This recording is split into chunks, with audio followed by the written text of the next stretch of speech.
Ngayon guys, basic na talagang gawin ko ngayon. Tatapusin ko lang tong ginagawa ko earlier. So dito yung since natapos tayo dito sa API 30 days, gawin ko lang tong the rest. So sa previous video nakita natin kung paano ba natin gagawin yung ano bang mga terms natin. So like for this one, usually ito lang, basic lang, copy paste lang ako and initiate, check out 30 days naman din. So since naka-arrange na yan siya guys, so it's easier for me na lang, para bang nag-copy paste na ako ng work. And actually this is a kind of work na para matawag din natin na parang data entry, right? Pero the good thing about this is that ang different lang kasi kailangan mo talaga marunong kang gumawa ng ads. So this is how I work every single day talaga. May ginagawa ko probably around sa 2 to 3 clients na pinagawa na usually gagawin ko like dito ng mga audiences. So example, top 5%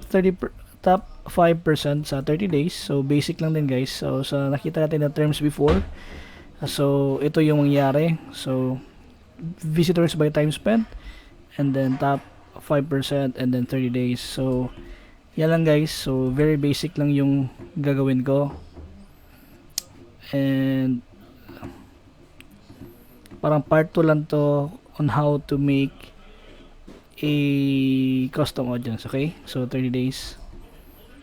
Then yan, 'di ba? Madali lang guys.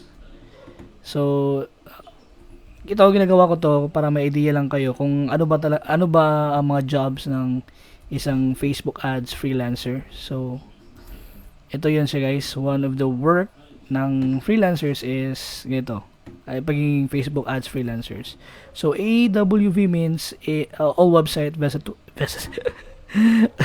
AWV means all website visitor. Sorry guys talaga ako perfect sa English So purchasers, pag PUR, ang term natin yung ginagamit ng mga usually sa ibang client is PUR. Ano ba yung visitor? My gosh. Sorry guys. So, yan, may mga times talaga na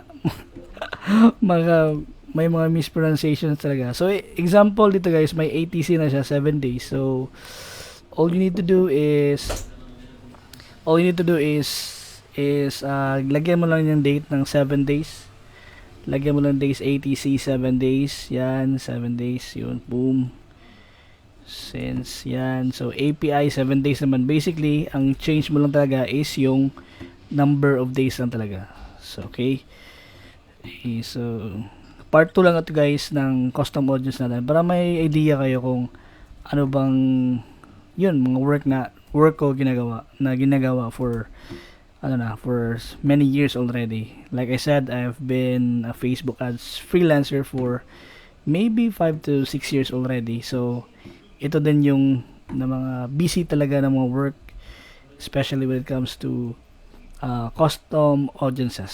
And kasi nga, ito rin kasi talaga yung importante na gawin ng mga clients natin kasi nga they need this audiences para maka-retarget dun sa mga clients or sa mga prospect or sa mga customers nila.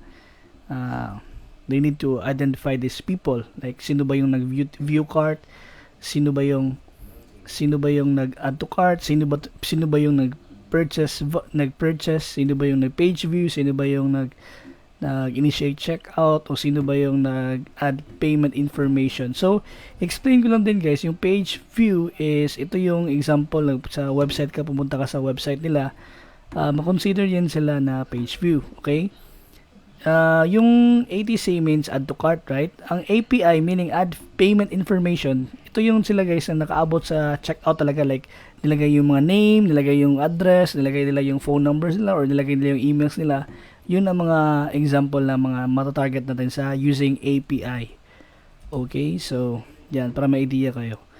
So yan, kinaka-copy paste ko lang talaga yan. 7 days, boom. Okay, so dati mahirap to sa akin kasi nga kailangan ko pa one by one lang i-analyze ko, pero as years go by dito sa pag-work ko sa Facebook ads freelancer. So, para bang naging madali na lang din. So, it's really easy for my part na ngayon. Hindi siya katulad dati. So, yes, sir. Then, tapusin ko po lang to. Then, I'll be explaining this. AWV. Wait, guys.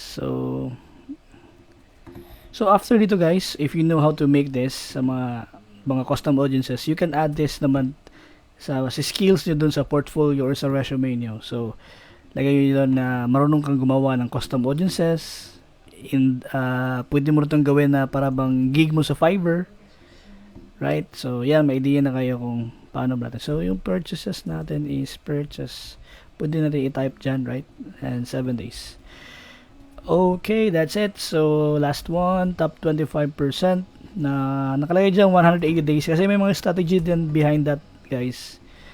So, later I'll be talking about that kind of strategy naman din. So, today, I'm just gonna talk about this 25 custom audience number 2. So, yan. Okay, so dito is I'll be explaining this sa next video natin. So, ito ang VV meaning video views. Okay, so I'll be talking about that in the next video. Okay, so yan lang muna for this episode and I'll see you sa mga next videos natin. Thank you for watching.